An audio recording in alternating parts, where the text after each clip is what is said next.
नमस्कार। एक बार फिर से स्वागत है आप सभी लोगों का सेट नंबर 41 के जीएस के सॉल्यूशन में। क्वेश्चन नंबर 56 था, गुप्त काल में जंगली भूमि को किस नाम से जाना जाता था। तो गुप्त काल में जो जंगली भूमि थी वो अपराध के नाम से थी। कुछ यहाँ पर भूमि के प्रकार थे जो गुप्त काल में थे। क्षेत्र था कृषि योग्य भूमि, कृषि योग्य जो भूमि थी वो थी क्षेत्र।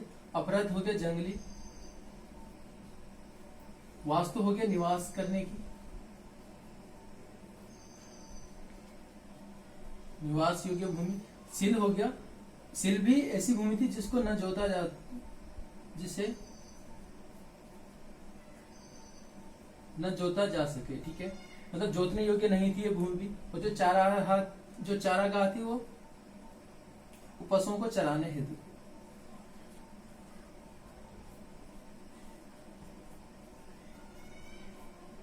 पशुओं के चारा हेतु। यहां पर एक चीज ध्यान रखना, अपहृत, अपहृत हिंदी में भी आता है, वाक्यांश के लिए एक शब्द में आता है अपहृत। अपहृत दो चीज होती है, जो वस्त्र पहना न गया हो या जो भूमि कभी भी जोती न गई हो, जो खेत कभी भी जोता न गया हो या जो भूमि कभी भी जोती न गई हो उसको बोलते हैं अपहृत। तो जंगली भूमि क्या है, कभी जोती नहीं गई है तो उसको वहां पर अपहृत कहा गया है। क्वेश्चन नंबर 57 है, निम्न में से कौन सा कवि तमिल साहित्य के त्रिरत्न में शामिल नहीं है। तो आपका पंप नहीं है, पंप जो थे वो कन्नड़ साहित्य के त्रिरत्न में शामिल थे। पंप, पौन और रन, ये तीन थे कन्नड़ साहित्य के। और यहां पर आता है ओटकुट्टम, ओटकुट्टम पुगलेंदी,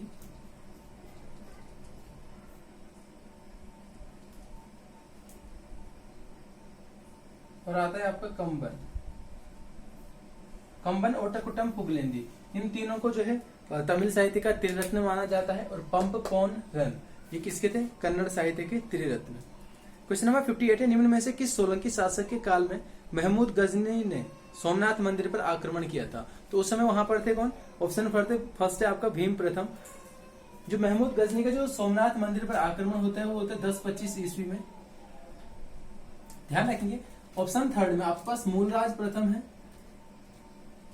मूलराज प्रथम ये सोलंकी वंश के संस्थापक थे और इन्होंने राजधानी कहां स्थापित करी थी, अनहिलवाड़। इसके बाद आपका ऑप्शन में है जो फोर्थ वाला, जो जयसिंह सिद्धराज है।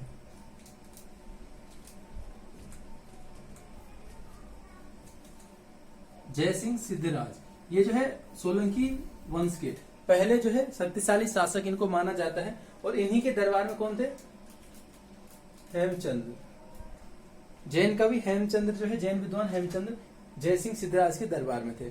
उसके बाद आपका ऑप्शन में है ऑप्शन नंबर सेकंड भीम द्वितीय। तो भीम द्वितीय इसके अंतिम शासक थे। और यहाँ पर एक ध्यान रखना, जो भीम प्रथम था उसका सेनापति था विमल, सॉरी उसका सामंत था कोई विमल। उस विमल ने क्या किया था, माउंट आबू पर्वत पर जो दिलवाड़ा का जैन मंदिर है उसकी स्थापना है, उसका निर्माण किया था। क्वेश्चन नंबर 59 है, महाराजा जयसिंह तथा शिवाजी के मध्य पुरंदर की संधि किस वर्ष संपन्न हुई थी। तो जो पुरंदर की संधि हुई थी किसके मध्य, शिवाजी और जयसिंह के मध्य, वो हुई थी 1665 में। 1665 में ध्यान रखना, 1776 में भी एक पुरंदर की संधि आती है। ये किसके मध्य होती है, आंग्ल प्लस मराठा। यहाँ पर इस चीज का ध्यान रखना, जो शिवाजी और जयसिंह के मध्य होती है वो 1665 में होती है। और 1776 वाली किसके समय होती है, आंग्ल मराठा संघर्ष में जो है ये संधि होती है, ठीक है। क्वेश्चन नंबर 60 है हमारे पास, भारत का बिस्मार्क किसे कहा जाता है। ये सरदार वल्लभ भाई पटेल, ऑप्शन सेकंड है आपका। ऑप्शन फर्स्ट में गोपाल कृष्ण गोखले। तो गोपाल कृष्ण गोखले महात्मा गांधी के क्या थे, राजनीतिक गुरु थे, जबकि गोखले के राजनीतिक और आध्यात्मिक गुरु ऑप्शन फोर्थ महादेव गोविंद रानाडे थे। यहाँ पर सरदार पटेल को सरदार की उपाधि किसने दी, कई बार क्वेश्चन आता है। तो जो बारदोली सत्याग्रह था उसका नेतृत्व इन्होंने किया था, सरदार पटेल ने। तो उसके नेतृत्व करने के बाद जो है बारदोली की महिलाओं के द्वारा, महिलाओं की ओर से गांधी जी द्वारा क्या की जाती है, इनको सरदार की उपाधि दी जाती है। क्वेश्चन नंबर 61 है, हिंदू पैट्रियट नामक पत्र किसने प्रारंभ किया था। हिंदू पैट्रियट प्रारंभ किया था गिरीश चंद्र घोष ने 1853 में, 1853 में, ठीक है। ऑप्शन फर्स्ट में आपका दादा भाई नौरोजी। तो इनका रस्तगोफ्तार करके एक पत्र आता है, रस्तगोफ्तार, ठीक है। ऑप्शन सेकंड में है द्वारिकानाथ टैगोर, तो इनका इंडियन मिरर आता है।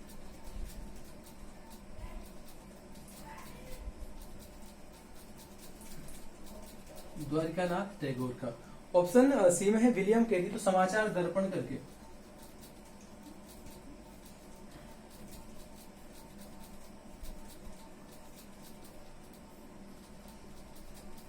विलियम कैरी का आता है समाचार दर्पण। कोलकाता से थे सारे लगभग। क्वेश्चन नंबर 62 है, सौर ज्वाला को उत्तरी ध्रुव में किस नाम से जाना जाता है? तो उत्तरी ध्रुव में इसको ऑरोरा,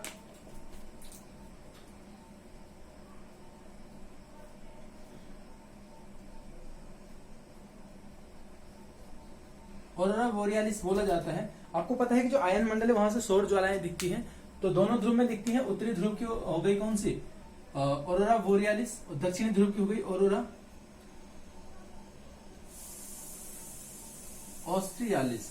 वैसे तो याद होंगे आप लोगों को, लेकिन ध्यान रखना जिसको कंफ्यूज होता है, तो जो माना ये पृथ्वी है तो ध्रुव में बंटी है, उत्तरी दो गोलार्ध में बंटी है, उत्तरी गोलार्ध और दक्षिणी गोलार्ध, ठीक है। जो आपका ऑस्ट्रेलिया है वो कहाँ पर है?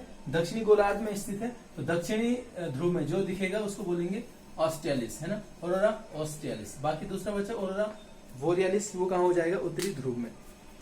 क्वेश्चन नंबर 63 है, चाड़ झील निम्न में से किस मरुस्थल में स्थित है? जो चाड़ झील है वो सहारा मरुस्थल में स्थित है। क्षेत्रफल की दृष्टि से विश्व का सबसे बड़ा मरुस्थल कौन सा है? सहारा। ऑप्शन फर्स्ट में कालाहारी है, तो ये भी आपका अफ्रीका महाद्वीप में है, दक्षिण अफ्रीका में। ऑप्शन थर्ड और फोर्थ पेंटागोनिया और आटाकामा दक्षिण अमेरिका में है। यहाँ तक कि आटाकामा कई बार पूछा गया है, आटाकामा, तो ये चिल्ली में है, दक्षिण अमेरिका में। क्वेश्चन नंबर 64, ऑस्ट्रेलिया महाद्वीप को किस अन्य नाम से भी जाना जाता है? तो इनमें से सभी है लैंड ऑफ कंगारू, है ना, कंगारू की भूमि, the land of golden fleece, golden fleece सही है, the land of golden fleece. और ऑप्शन थर्ड है प्यासी भूमि का देश। तो इन सभी के नाम से जो है जाना जाता है इसको, ऑस्ट्रेलिया को। क्वेश्चन नंबर 65 है, सुसीमा जलधारा निम्न में से किस महासागर की जलधारा है? तो यह आपकी प्रशांत महासागर की जलधारा। कुछ जलधाराएं देखते हैं, यहाँ पर प्रशांत महासागर की है कुछ, क्यूरोसिया, ये गर्म जलधाराएं हैं, क्यूरोसिया, अलास्का, एल नीनो, सुसीमा और पूर्वी ऑस्ट्रेलिया, ये कौन सी है? गर्म जलधाराएं। और ठंडी है क्यूराइल, कैलिफोर्निया, हम्बोल्ट, अंटार्कटिका। ऐसे अटलांटिक में आ जाते हैं तो गर्म जलधाराएं यहाँ पर गल्फ स्ट्रीम हो गया, इसको यूरोप का गर्म कंबल भी कहा जाता है, फ्लोरिडा, ब्राजील की धारा, इरमिंजर की जलधारा, ये कौन सी हो गई? गर्म जलधाराएं। और ठंडी हो गई फिर से लेब्राडोर, कनारी, पेंगुला, ग्रीनलैंड, फॉकलैंड। यहाँ पर भी अटलांटिक महासागर में भी एक जलधारा जो है अंटार्कटिका से आती है, और अंटार्कटिका यहाँ पर भी आपको मिलती है। तो क्वेश्चन आपका ऐसा कभी नहीं बनना चाहिए। हिंद महासागर की बात करें तो इनकी गर्म है मोजाम्बिक और अगुल्हास, ये है आपकी कौन सी? गर्म जलधाराएं। जो मोजाम्बिक है वो आपका जो मेडागास्कर है, मेडागास्कर को शेष अफ्रीका महाद्वीप से अलग करता है, और दूसरी अगुल्हास। और जो पश्चिमी ऑस्ट्रेलिया है वो यहाँ पर कौन सी है? ठंडी जलधारा। गर्म ठंडी आएगा पहचानने को तो मैं आपको एक ट्रिक बता चुका हूँ। हम बोले ग्रीन बगुला क्यों केले फेंक रहा है ना, तो हम बोले से हो गया कौन सा? हम्बोल्ट। हम बोले ग्रीन, बेंगुला, बगुला, क्यू से हो गया क्यूराइल, के से कैलिफोर्निया, के ले से हो गया आपका कहां पर? ले से हो गया लेब्राडोर, केले, फेंक रहा, फे से हो जाएगा क्या आपका?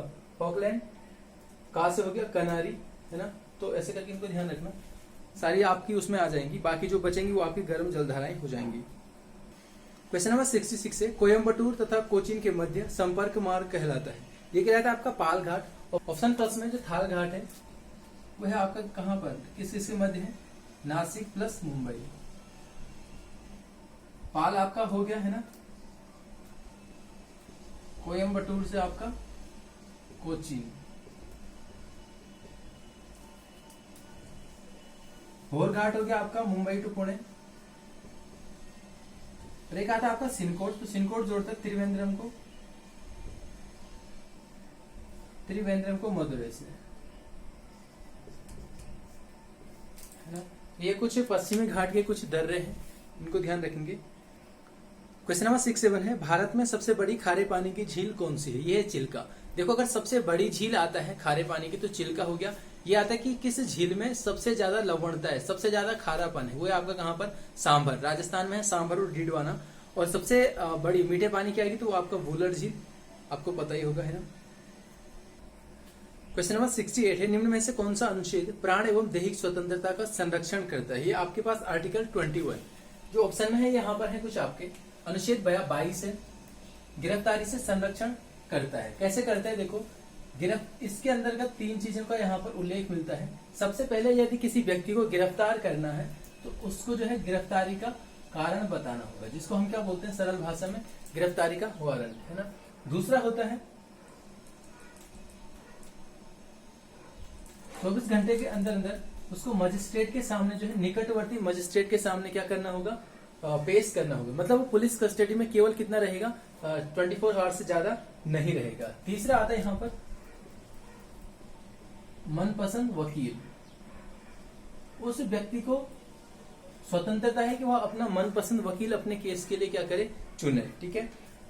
कुछ चीजें यहाँ पर 22 के ही अपवाद में हमने देखी थी, क्या निवारक निरोध जो अधिनियम थे, वहां पर जो है बिना वारंट के आपको गिरफ्तार किया जा सकता है।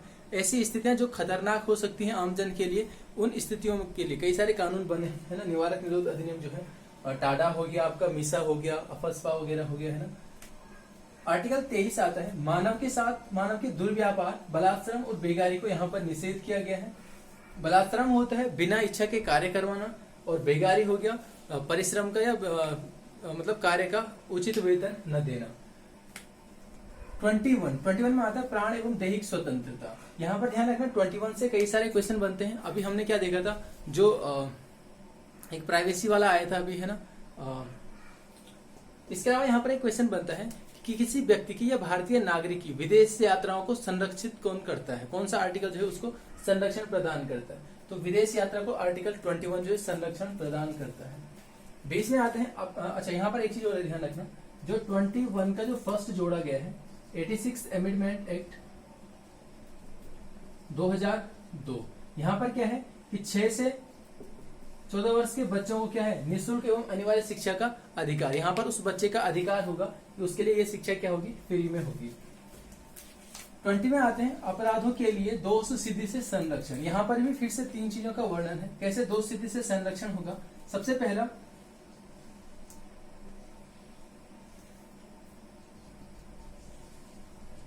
अपराध का जो समय होगा, अपराध का जो समय होगा, जिस समय वो अपराध किया गया होगा उस समय वो अपराध किसी अपराध की श्रेणी में आना चाहिए। मतलब जिस समय किसी व्यक्ति ने कोई कार्य किया उस समय वो कार्य किसी कानून के अंतर्गत एक अपराध होना चाहिए, है ना।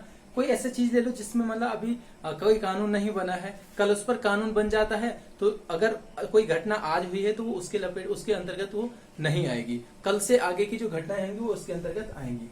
दूसरी चीज यहाँ पर है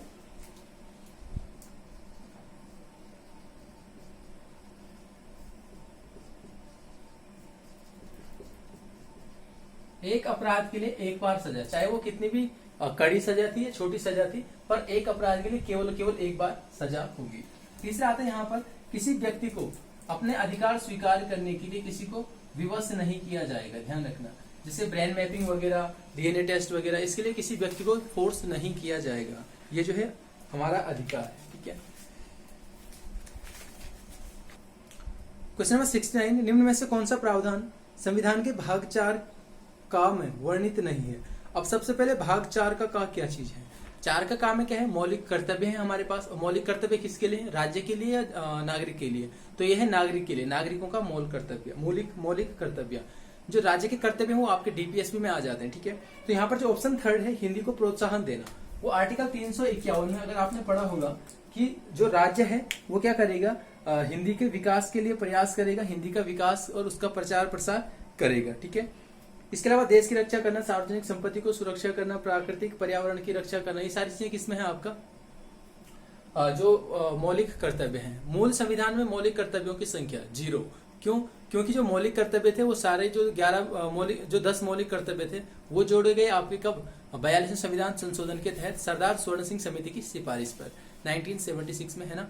और जो 11वां था वो बाद में जोड़ा गया। 11 में क्या था, वही 0 से 6 वर्ष की जो शिक्षा है। देखो अलग अलग चीजें हैं, दो आर्टिकल में आता है, 21 का फर्स्ट और 51 का फर्स्ट। 51 का फर्स्ट में जो अभिभावक होंगे, अभिभावकों का मूल कर्तव्य होगा उस बच्चे को वो शिक्षा प्रदान करना। कौन सी? निःशुल्क एवं अनिवार्य शिक्षा, 6 to 14। ठीक है। ऐसा ही 21A में यहाँ पर उस बच्चे का अधिकार है, देखो मौलिक अधिकार है उस बच्चे का, कर्तव्य होगा उसके माता पिता या संरक्षक का। एक कंफ्यूज करते हैं हम आर्टिकल 45 में। आर्टिकल 45 में भी 6 to 14 है, यहाँ पर 0 to 6 है, ध्यान रखना। जो आर्टिकल 45 में 0 to 6, आपने देखो आंगनबाड़ी केंद्र वगैरह जो बच्चों के लिए स्पेशल व्यवस्थाएं की जाती है। ठीक है। क्वेश्चन नंबर 70 है, निम्न में से किस क्षेत्र से राज्यसभा का प्रतिनिधित्व नहीं होता है?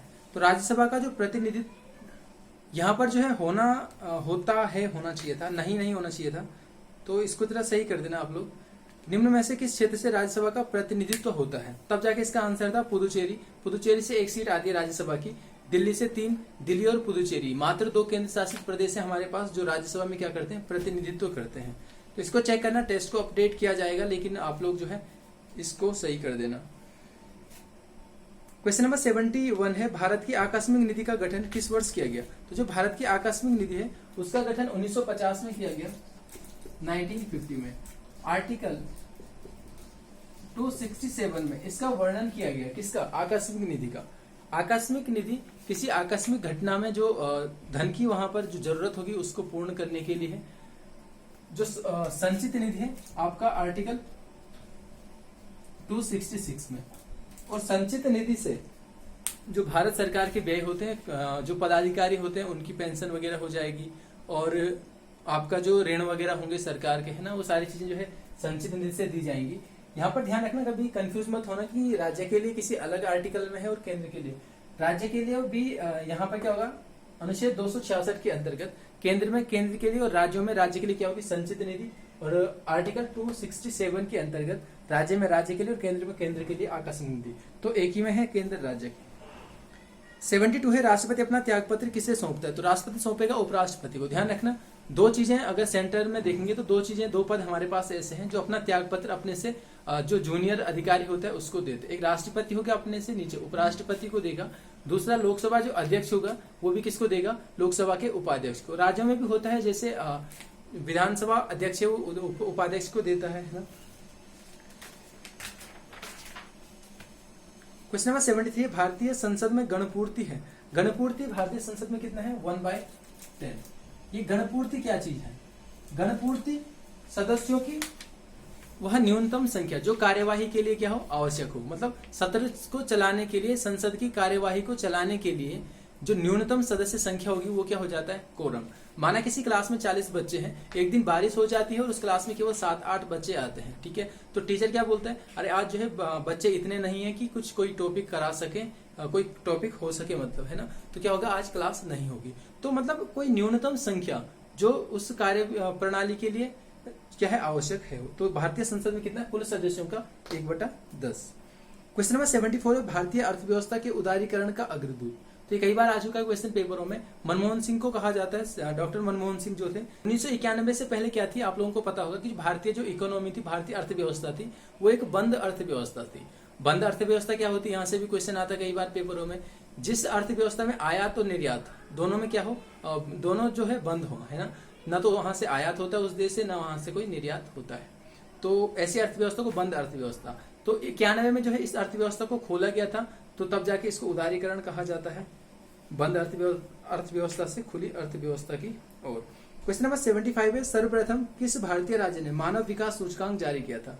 ये क्या था आपका? किसने? मध्य प्रदेश ने। यहाँ पर ध्यान रखना, जो मानव विकास सूचकांक है HDI, सबसे पहले क्वेश्चन बनता है कि HDI किसने दिया था? आप लोगों को पता होगा, महबूब उल हक।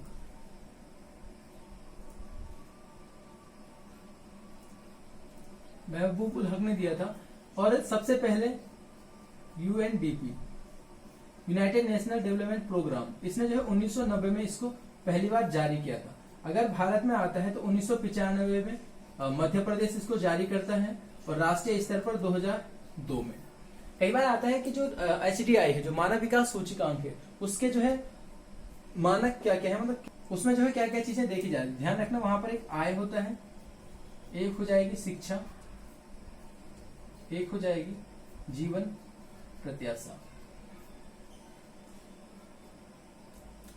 ठीक है, तो 3 सूचकांक इसमें जो है शामिल किए गए हैं। भारत की अगर बात करें तो 2019 में नवंबर दिसंबर 2019 में जो जारी हुई थी उसमें भारत का 129th रैंक है। और एक चीज और, अगर उत्तराखंड की बात आती है तो वैसे तो 2018 में भी जारी हुई थी जनवरी में, लेकिन जून जुलाई 2019 में आधिकारिक रूप से पहला मानव विकास सूचकांक जो है उत्तराखंड का जारी हुआ था। क्वेश्चन नंबर 76 है, 1969 में निम्न में से किस बैंक का राष्ट्रीयकरण नहीं हुआ? तो इसका है भारतीय स्टेट बैंक। आप लोगों को पता होगा 1955 में इसका क्या हुआ था, राष्ट्रीयकरण हुआ था। 19 जुलाई 1969 14 बड़े बैंकों का यहाँ पर राष्ट्रीयकरण होता है। उसके बाद आता है आपका यहाँ पर 15 अप्रैल 1980, यहाँ पर भी 6 बैंकों का क्या होता है, राष्ट्रीयकरण होता है। अगर आता है एसबीआई और एसबीआई एसोसिएट्स का जो विलय हुआ वो कब हुआ? तो वो हुआ था आपका 1 अप्रैल 2017 से। क्वेश्चन नंबर 77 है, भारतीय विदेश व्यापार संस्थान कहाँ स्थित है? तो भारतीय विदेश व्यापार संस्थान है आपका नई दिल्ली में स्थित है। क्वेश्चन नंबर 78 है, प्रसिद्ध चित्र भारत माता के चित्रकार, ये है अवनींद्रनाथ टैगोर। जो ऑप्शन में आपके पास राजा रवि शर्मा, पत्र लिखती शकुंतला और हंस दमयंती, ध्यान रखना इसको। रविन्द्रनाथ टैगोर, इनकी औरत जो चित्रकला है, इनका ये चित्र है, ये काफी बार पूछा गया है। अवनींद्रनाथ टैगोर के कई सारे आते हैं, तो हो गई भारत माता, वन सम्राज्ञी, शाहजहां का ताज देखना, बुद्ध और सुजाता, कमल के पत्ते पर अश्रुकण, इसको ध्यान रखना, बुद्ध और सुजाता को, काफी इंपॉर्टेंट है। क्वेश्चन नंबर अगला है, वीरभूमि समाधि स्थल किससे संबंधित है? तो ये राजीव गांधी से संबंधित है, पता होगा आप लोगों को। क्वेश्चन नंबर 80 है हमारे पास, वायुसेना के का अफसर जल सेना के रियर एडमिरल के समकक्ष होता है। तो ये होता है आपका एयर वाइस मार्शल, है ना। जो एयर मार्शल है वाइस एडमिरल के समान होता है, एयर कमोडोर है वो कमोडोर के समान, और ग्रुप कैप्टन है वो जल सेना के कैप्टन के समान होता है। जो प्रमुख होते हैं जो तीनों सेनाओं के, जो थल सेना हो गया उसका जनरल हो गया, जो जल सेना हो गया उसका एडमिरल हो गया, और जो एयर सेना को, जो वायुसेना को हो गया वो हो गया एयर चीफ मार्शल, है ना। क्वेश्चन नंबर 81 है, ओरेकल है। ओरेकल एक डाटाबेस सॉफ्टवेयर है, ज्यादा कुछ नहीं है इसमें। माइक्रोसॉफ्ट है, माइक्रोसॉफ्ट एक कंपनी, आपको पता होगा, लेकिन कैसी कंपनी? ऑप्शन सेकंड, सॉफ्टवेयर विकसित करने वाली एक संस्था है। 1975 के आसपास जो है जो बिल गेट्स हैं और पॉल एलन है, उन्होंने इस कंपनी का शुभारंभ किया था। क्वेश्चन नंबर 83 है, कंप्यूटर शब्दकोश में सीडी का अर्थ। तो सीडी का अर्थ यहाँ पर कंपैक्ट डिस्क है। 84 है, निम्न में से कौन सी शब्दावली सूचना प्रौद्योगिकी से संबंधित नहीं है? इसका आंसर है प्रकाश भंडारण। प्रकाश भंडारण नहीं, बाकी साइबर स्पेस, अपलोड, मॉडेलिंग, ये सब किससे है? सूचना प्रौद्योगिकी से है। क्वेश्चन 85 है, टेली नामक सॉफ्टवेयर का प्रयोग किस कार्य के लिए किया जाता है? जो टेली सॉफ्टवेयर है वो आपका अकाउंटिंग के लिए प्रयोग किया जाता है इसका। क्वेश्चन नंबर 86 है, 64 योगिनी मंदिर कहाँ स्थित है? 64 योगिनी मंदिर कहाँ पर है आपका? मध्य प्रदेश में। इसके बारे में हम पहले भी देख चुके हैं, चलो फिलहाल आगे। 87 है, एसेज नामक क्रिकेट श्रृंखला किन 2 देशों के मध्य खेली जाती है? ऑस्ट्रेलिया और इंग्लैंड के मध्य एक टेस्ट सीरीज है। ऐसे ही एक फ्रीडम ट्रॉफी आती है, फ्रीडम ट्रॉफी, ये इसी को गांधी मंडेला, अब तो समझ गए होंगे, गांधी मंडेला ट्रॉफी, ये भारत प्लस दक्षिण अफ्रीका के मध्य जो है ये खेली जाती है, और ये भी एक टेस्ट सीरीज है, टेस्ट ट्रॉफी है। क्वेश्चन नंबर 88 है, मुगल शैली की प्रसिद्ध चित्र बैलगाड़ी का चित्रण किसके द्वारा किया गया था? ये किया गया था अबुल हसन के द्वारा। ध्यान रखना, मुगल कालीन चित्रकला के बारे में बात करें तो कुछ चित्रकार थे जो इनके दरबार में जो आश्रय प्राप्त थे। सबसे पहले बाबर की जो आत्मकथा है ना, तुझके बाबरी जो है, उसमें बेहजाद नामक चित्रकार का उल्लेख मिलता है। बेहजाद, ठीक है, ज्यादा कुछ उल्लेख बाबर के समय चित्रकला का नहीं मिलता है। उसके बाद आता है आपका कौन? हुमायूं। तो हुमायूं के समय जो है चित्रकला की नींव मानी जाती है, मुगल काल की चित्रकला की नींव हुमायूं के समय। हुमायूं के समय एक अब्दुल सम्मद थे और एक थे यहाँ पर मीर सैयद अली। मीर सैयद अली, है ना। तो ये दो जो है किसके दरबार में भी थे? हुमायूं के दरबार में भी आश्रय प्राप्त थे। अब जो है आता है किसका अगली बारी? अकबर काल की, अकबर की। तो अकबर काल में जो है चित्रकला को अलग, चित्रकला के लिए अलग विभाग वहां पर बनाया गया था। अकबर के समय कुछ थे दसवंत, बसावंत, महेश, लाल मुकुंद और सावल दास। यहाँ पर ध्यान रखना सबसे ज्यादा जो पूछा गया अभी तक वो है कौन, दसवंत। कि दसवंत नामक चित्रकार किस मुगल शासक के दरबार में जो है क्या था, आश्रय प्राप्त था। इसके दो चित्र मिलते हैं, खानदाने तैमूरी,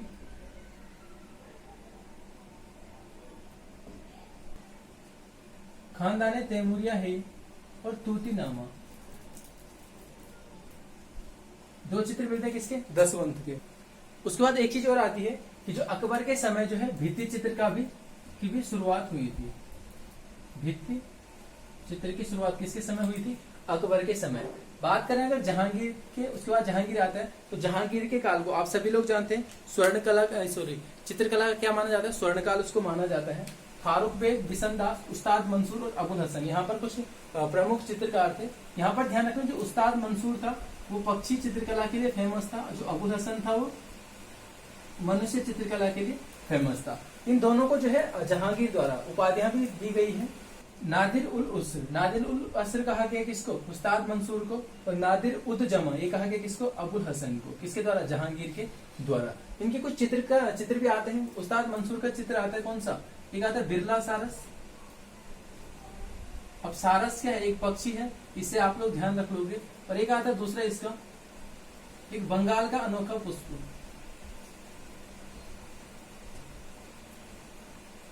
बंगाल का अनोखा पुष्प, ये भी किसका चित्र मिलता है, उस्ताद मंसूर का।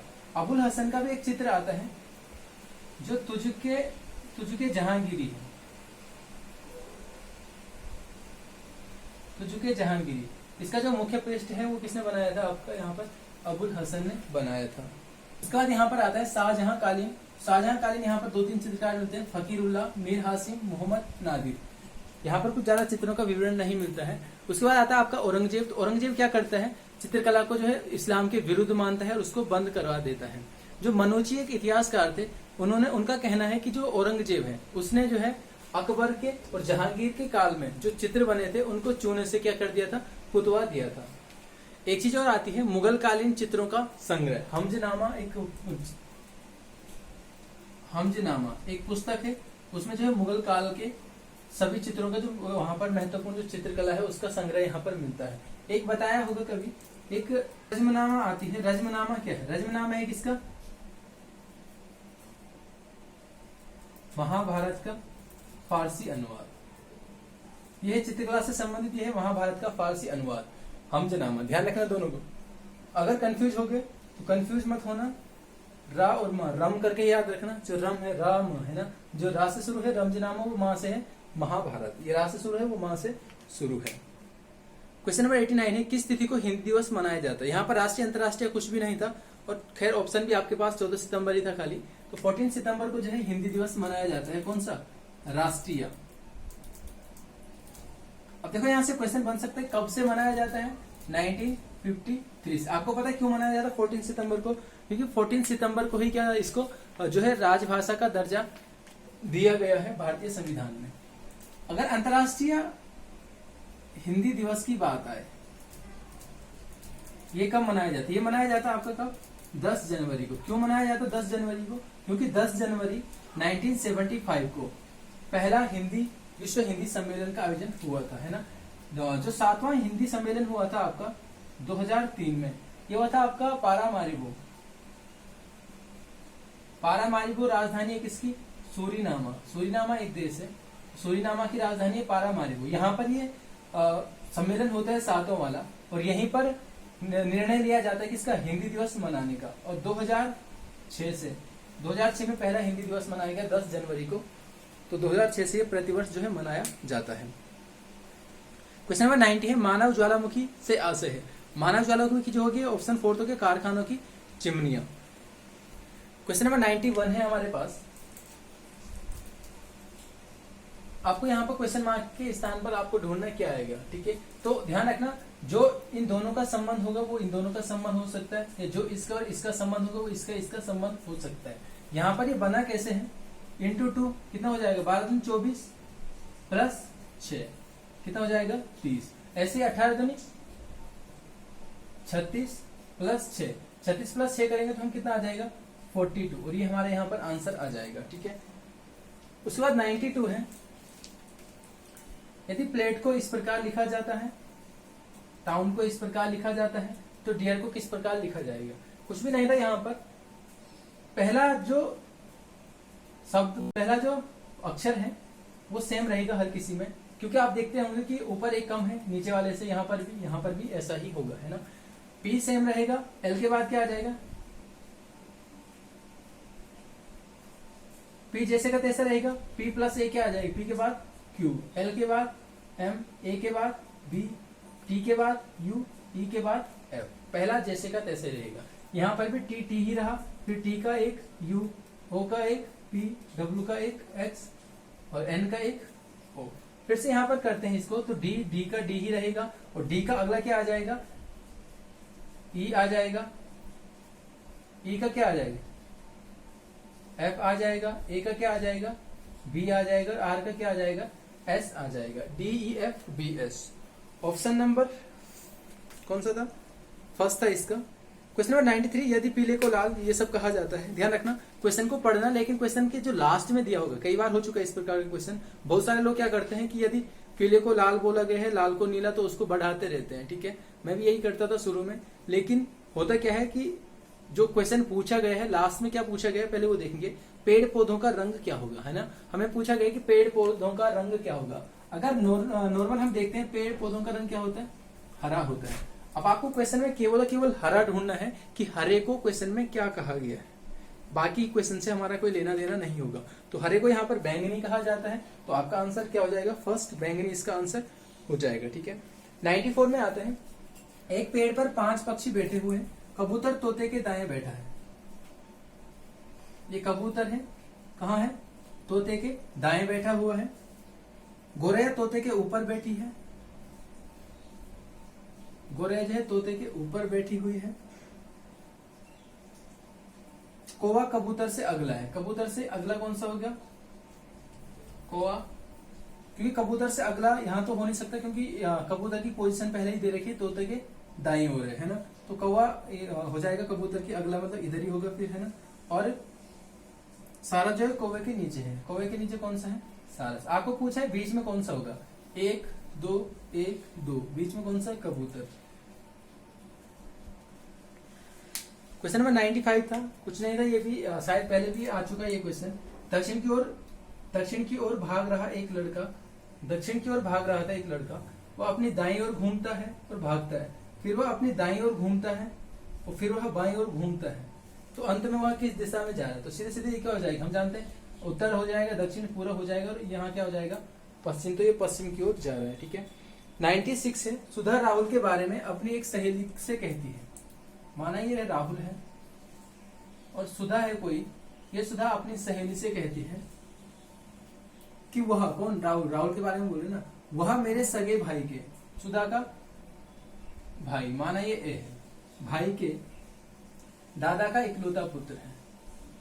भाई का दादा हो जाएगा, दादा क्या होगा, भाई का, पहले भाई का पिता होगा कोई, पिता का फिर इसका पिता हो जाएगा, है ना। तो इसके दादा का एकमात्र पुत्र है कौन, राहुल।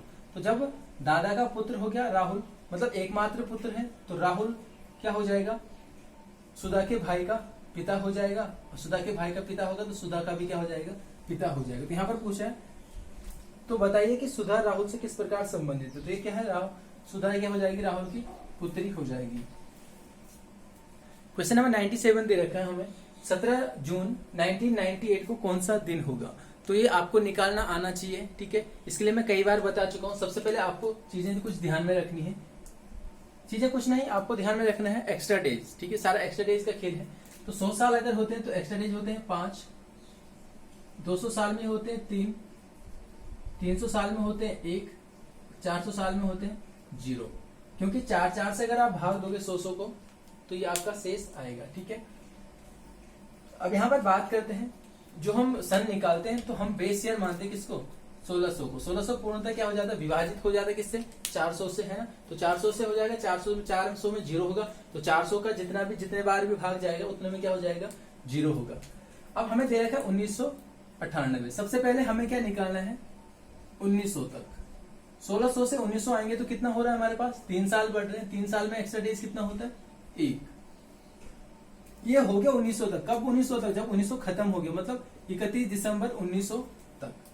अब हमें निकालना है 31 दिसंबर 98 हमें पूछा है, 98 पूरा नहीं हुआ है अभी, तो हम एक साल पहले लेते हैं, 19 भी हो गया तो 97 बचा हमारे पास।